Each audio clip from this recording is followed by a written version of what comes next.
record. Mata hanya mampu menangkap pantulan cahaya dari satu benda. Kalau di tempat gelap, mata nggak bisa ngelihat karena nggak ada cahaya yang terpantul. Sampai sini, ada yang belum paham? Yang belum paham ngomong, silakan. Udah, Bu. Udah. Paham? Udah cukup, Bu. Jadi intinya, kita bisa lihat, satu, kita punya mata yang sehat. Yang kedua, adanya cahaya yang menyinari suatu benda. Sampai sini paham ya? Nah, Ya, Bu. tolong diperhatikan dari sini, karena dari sini itu akan muncul beberapa soal ini. Nanti dari sini, mulai dari sini materi ini akan ada soal yang saya kasih. Jadi cahaya itu merupakan energi yang berupa gelombang elektromagnetik. Dan panjangnya dengan panjang gelombang kasat mata ataupun juga tidak. Bisa dilihat, bisa juga enggak. Sedangkan benda yang memancarkan cahaya disebut dengan sebutan sumber cahaya. Contoh, sumber cahaya yang kita tahu, itu matahari. Bisa jadi juga lampu. Intinya sesuatu yang mengeluarkan cahaya, namanya sumber cahaya. Nah, kecepatannya 300.000 km per detik. Jadi, 300.000 km per detik ini kalau misalnya kita ukur, itu jarak dari bumi ke bulan. Jadi, jarak dari bumi ke bulan, dalam 1 detik cahaya itu bisa sampai ya, dari 1 detik itu cahaya bisa melewati dari sini sampai ke bulan. Hanya dalam waktu 1 detik. Nah, gitu. Kecepatannya 300.000 km per sekon atau 300 juta meter per sekon. Sampai sini paham? Udah. Bu, kalau center, Bu. Kalau center juga cahaya ya, cuma yaitu center itu cepet loh. Iya 300.000. Intinya yang namanya cahaya kecepatannya 300.000 km per second. Cahaya apapun itu. Yes. Makanya ada yang namanya flash. Nah, itu kecepatannya cepet kan? Flash yang superhero flash, dia cepet. Ya, tapi itu kan fiksi ya. Itu fiksi. Dapetin kekuatan cahaya. Kekuatan kecepatan cahaya. Lalu, cahaya berguna untuk membantu manusia melihat benda-benda sekitar. Kalau misalnya nggak ada cahaya, nggak ada matahari, otomatis bumi ini gelap. Kalau bumi gelap, kita nggak bisa lihat apa-apa. Walaupun kita punya mata yang sehat. Lalu, kita bisa membedakan warna. Jadi, kita bisa bedakan warna biru, warna hijau. Itu karena adanya cahaya. Lalu, melakukan kegiatan sehari-hari, karena kita harus bisa melihat sesuatu supaya kita bisa melakukan kegiatan. Nah, cahaya di sekitar kita ini dibagi 2. Bu Rahma ribut. Oke, cahaya yang pertama, cahaya tampak, yaitu cahaya yang dapat ditangkap oleh mata. Contohnya, senter tadi. Syafiq kalau nggak salah ngomong. Kalau senter gimana? Nah, senter ini bisa kita lihat. Atau lampu. Oke. Lalu yang kedua, cahaya yang tidak tampak, cahaya yang tidak dapat ditangkap oleh mata. Contohnya yaitu sinar ultraviolet dan sinar X. Ini kita nggak bisa lihat, tapi efeknya bisa kita rasakan. Jadi, cahaya dan sinar itu berbeda ya. Cahaya itu sesuatu yang intinya sinar, saya mulai dari sinar dulu ya. Sinar adalah sesuatu yang keluar dari sumber cahaya. Itu namanya sinar. Contoh, sinar matahari. Itu kita nggak bisa lihat sinar matahari. Ada yang bisa lihat sinar matahari di sini? Enggak, Bu, enggak. Maksudnya, pertanyaan saya gini, kalian bisa nggak lihat sinar matahari itu langsung dari matahari? Kalian ngelihat matahari dengan mata kalian tanpa bantuan apapun? Pernah nggak coba kalian? Enggak bisa, Bu. Silau. Enggak bisa lah, Bu. Nanti gelap mata saya. Nah, langsung silau kan ya. Nah, itu itu maksudnya sinar. Jadi kita nggak bisa lihat. Tapi kalau sinar matahari sudah ngenain rumah atau sudah ngenain kucing, kita bisa lihat. Oh, ini cahaya matahari ini ada loh. Nah, itu namanya cahaya matahari. Jadi cahaya yang bisa kita rasakan, oh ini warnanya kuning. Nah, itu cahaya. Tapi kalau nggak bisa kita rasakan, namanya sinar. Sampai sini paham? Paham. Paham, Bu. Nah, pembelajaran kita kali ini yaitu tentang sifat cahaya. Ini ada di buku di tema 5. Yang pertama, cahaya merambat lurus. Yang kedua, cahaya menembus benda bening. Yang ketiga, dipantulkan. Yang keempat, dapat dibiaskan. Yang kelima, dapat diuraikan. Nah, sampai sini tolong nanti diperhatikan baik-baik. Ini bisa kalian catat juga. Atau nanti juga saya share juga. Nantilah, bisa juga kalian catat. Ada juga di buku. Dibiaskan tuh apa, Bu? Nah, dibiaskan tuh bagaimana nanti kita praktek kalau bisa. Yang pertama, cahaya merambat lurus. Kita lihat di gambar ini. Jadi cahayanya lurus ya. Pernah nggak sih kalian nyenter, terus cahayanya belok-belok? Atau kalian mainan apa sih yang kayak kecil-kecil itu? Yang warna Laser. laser. Nah, laser. Terus kalian pencet, Laser, Bu. itu sinarnya belok-belok. Pernah nggak kalian lihat? Kalau ke pantul kaca tuh ya emang Nah. belok-belok, tapi kalau nggak pakai kaca ataupun sesuatu yang berbahan kaca tuh nggak bisa. Oke, jadi cahaya dasarnya rambatnya apa intinya cahaya itu sifatnya lurus ya. Tadi coba kalian laser, pernah nggak kalian lihat belok-belok tanpa diapa-apain ya? Laser doang, itu pasti lurus. Nggak pernah, Bu. Iya lah, Bu. Kita lihat ya, jadi cahayanya kecuali dilakukan sesuatu, nah dia bisa bengkok-bengkok. Contohnya nih, berkas cahaya lampu sorot, lurus dari kejauhan. Ini cahayanya. Sampai sini paham? Paham. Paham. Kalian bisa coba, kalau misalnya kalian ada kertas karton, baru kalian nanti dilubangi, kalian bisa membuktikan, oh cahaya itu lurus loh. Tapi nggak perlu sih, udah ketahuan. Yang kedua, cahaya menembus benda bening. Ini sangat dekat dengan kehidupan kita. Yang pertama, kita dapat melihat isi akuarium. Punya akuarium atau pernah lihat akuarium? Punya loh, Bu. Kalau punya, alhamdulillah. Karena cahaya dapat menembus benda bening seperti air dan kaca. Oke, jadi kita lihat bahwa cahaya itu dapat menembus benda bening. Contoh yang lain, cahaya juga dapat menembus kaca jendela. Ingat, kaca jendelanya yang bening ya, bukan yang dilapis stiker yang bening. Kalau dilapis stiker, dia agak susah. Kalau dilapis stiker, berarti membuktikan bahwa cahaya pun juga bisa kita halau. Udah sini aja nah. Oke, saya mute dulu. Selanjutnya, next. Nah, kalau cahaya menembus benda gelap, maka akan terbentuk bayangan. Nih. Di sini punya bayangan semua kan ya? Punya bayangan kan? Kalau misalnya kalian keluar ke lapangan, terus kena cahaya, pernah lihat bayangan kalian? Pernah, Bu. Kalau punya bayangan berarti kita masih manusia. Oke? Masih manusia semua. Ada bayangannya berarti hantu. Jin. Oke? Nih, kita bisa praktek. Sebenarnya kalau misalnya kita ada di sekolah nih, saya mau praktek sebenarnya. Jadi praktek menembus benda bening ini gampang sekali. Bahkan dari tadi saya bilang jendela, lewat jendela pun sudah bisa. Jadi CN center diarahkan ke papan melalui gelas bening, cahayanya dari center akan menembus gelas. Jadi yang pertama tadi sifatnya merambat lurus. Yang kedua menembus benda bening. Sampai sini paham? Paham, Bu. Yang ketiga, cahaya dapat dipantulkan. Tadi kayak Siva tadi ngomong, yang dipantul-pantulkan. Jadi, cahaya akan memantul dengan teratur tergantung permukaannya. Cahaya itu pasti memantul, tapi tergantung permukaannya. Kalau permukaannya bening atau rata, seperti ini, kita akan lihat di gambar ini, seperti ada dua gunung, padahal yang bawah ini sungai atau danau. Air. Yang kedua, lewat cermin. Ya, pasti punya cermin kan? Nah, kita rasakan itu. Punya lah, Bu. Jadi cermin itu memantulkan cahaya dan bayangan kita bisa tampak di kita. Kalau misalnya cermin kalian itu agak bengkok, muka kalian pasti nggak cantik seperti di gambar ini.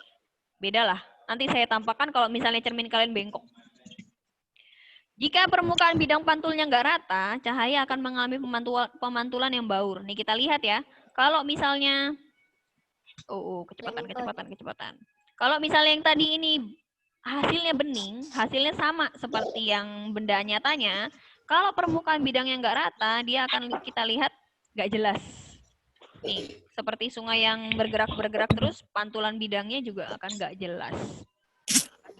Kita lihat ya, pemantulan cahaya itu teratur seperti ini. Tapi kalau nggak teratur ya akhirnya kita nggak bisa lihat apa-apa. Contoh pemantulan cahaya yang teratur, kita lihat tadi cermin. Air danau yang tenang. Nah, kalau nggak teratur nih. Oke. Sampai sini paham? Paham. Yang nggak paham, tanya ya. Contoh-contoh cahaya yang dapat dipantulan. Tadi saya lihat. Jadi, pemanfaatan cahaya, yang pemantulan cahaya, itu pada spion. spion mobil, spion motor sama. Jadi pemanfaatan ini salah satu pemanfaatan bahwa cahaya dapat dipantulkan. Yang kedua, ini kaca cembung. Biasa ada di jalan-jalan yang agak berliku supaya kita bisa lihat. Kalau misalnya jalannya tuh agak curam biasanya dan memungkinkan terjadinya kecelakaan, biasanya di ujung jalan itu dikasih cermin ini supaya kita bisa lihat ke depan lebih jauh. Pemantulan pada cermin. Ini kita lihat kalau cerminnya datar, bayangannya tegak dan maya. Maya itu berarti nggak nyata. Bayangannya sama besar, tinggi dan jarak dengan benda sesungguhnya sama. Bagian kalau pemantulan pada cermin, bagian kanan bayangan adalah bagian kiri benda sesungguhnya dan sebaliknya. Jadi kalau kanan kita itu di kiri cermin. Kiri kita itu di kanan cermin. Saya selanjutnya, kalau misalnya cerminnya cekung, cermin cekung ini contohnya ada di sendok. Coba kalian lihat kalau misalnya kalian bercermin pada sendok.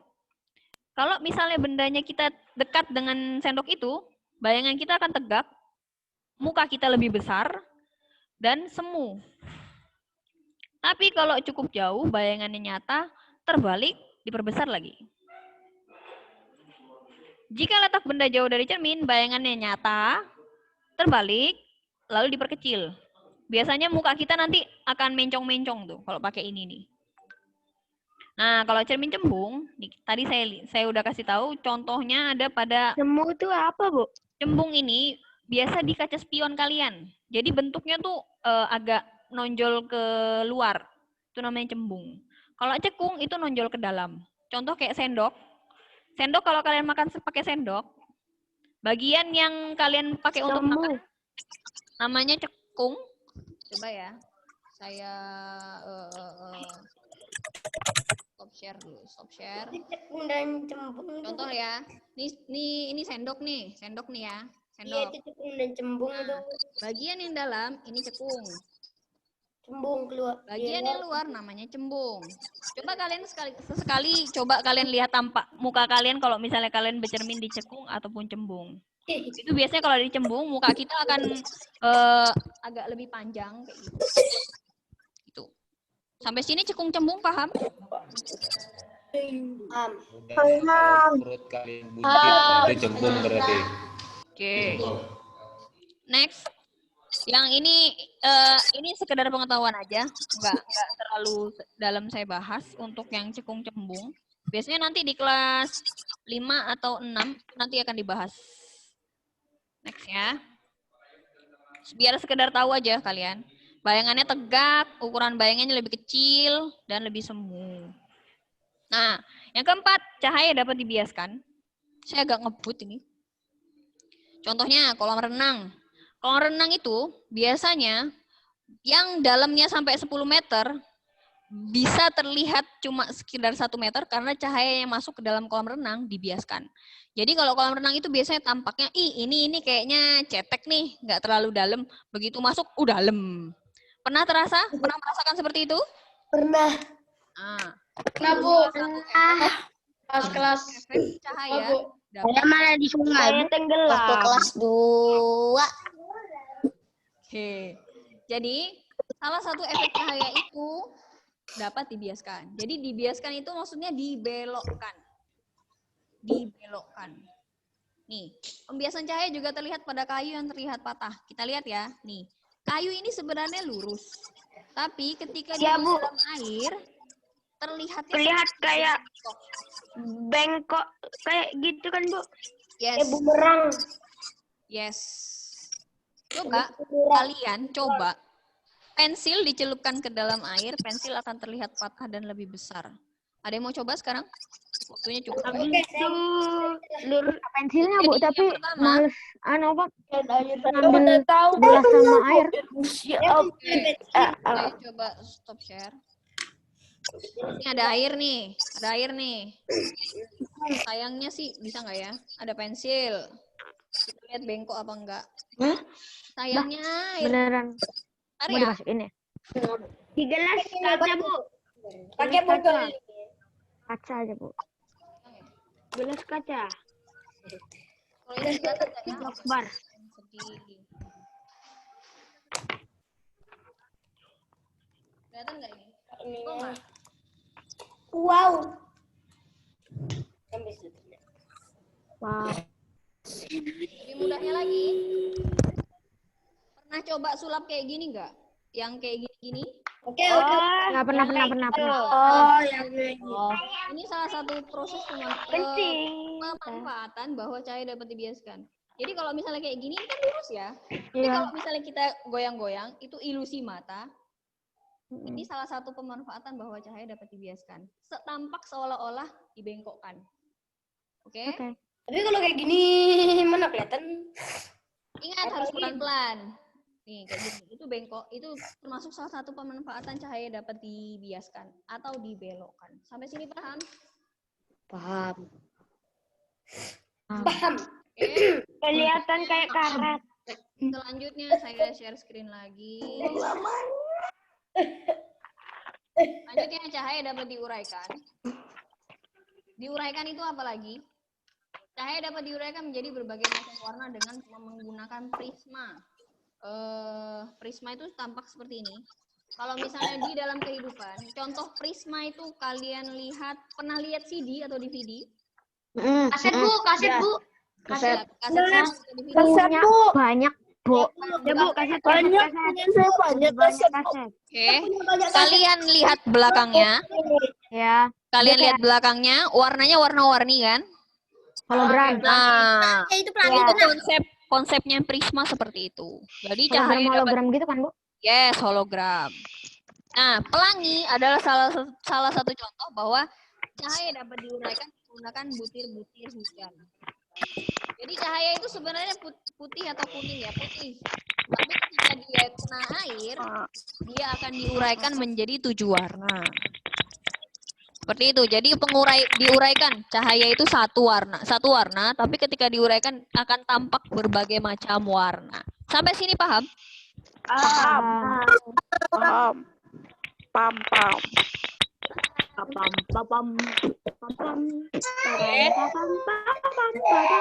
Warna pelangi yaitu Mejiku Hibiniu. Tolongin dihafal. Merah. Iya.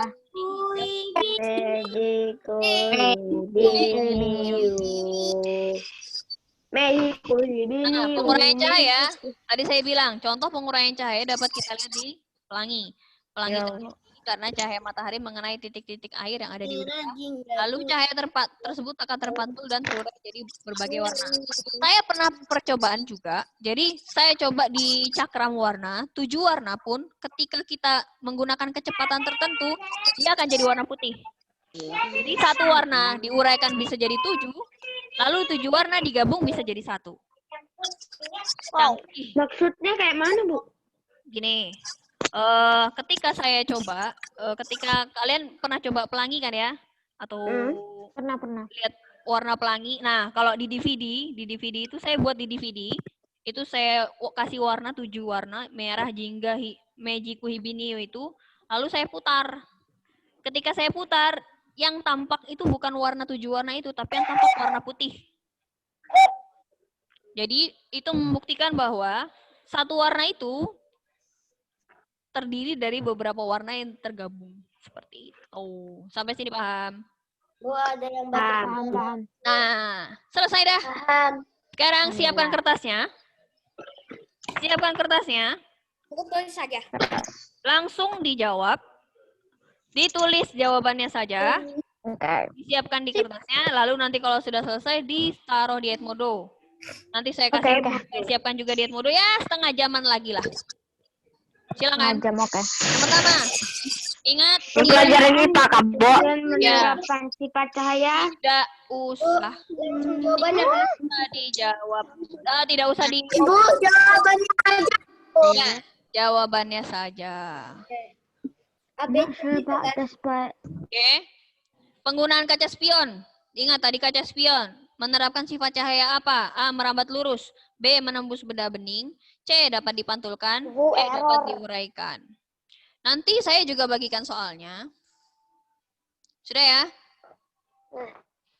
Saya bagikan soalnya juga. Jawabannya aja, Kak, Bu. Ya, di jawabannya saja. Seperti kemarin, seperti biasa. Gak usah tulis soal banyak-banyak. Nanti soal juga saya share di WA dan di Edmodo juga. Next, pertanyaan kedua. Lanjut, pertanyaan 2. Belum. Gak usah ditulis soalnya, bro. Kelamaan. Lanjut. Oke, lanjut. Kan bisa diulang. Nah, pelangi merupakan bukti bahwa cahaya memiliki sifat A. Merambat lurus. Pelangi tadi ya, barusan saya bahas tentang pelangi. Bukti bahwa cahaya memiliki sifat A. Merambat lurus. B. Menembus benda bening. C. Dapat dipantulkan. D. Dapat diuraikan. Langsung aja jawabannya, nggak usah tulis soal. Next. Cahaya memiliki kecepatan sebesar A. 3.000 km per sekon. B. 30.000 km per sekon. C. 300.000 km per sekon. D. 3 juta km per sekon. Ingat tadi jaraknya dari bumi ke bulan. Iya. Oke. Tahu saya. Iya lo tahu. Saya kan suka ngecoh-ngecoh nih. Angkanya sama di depan, tinggal angka belakangnya aja kalian ingat-ingat apa. Nanti saya bagikan juga. Next, pertanyaan 4. Benda yang dapat mengeluarkan cahaya disebut A. Sumber cahaya. B. Foton. C. Gelombang. D. Elektromagnetik. Benda yang dapat mengeluarkan cahaya. Ya, sumber cahaya. Gak usah disebut, bro. Gak usah disebut, bro.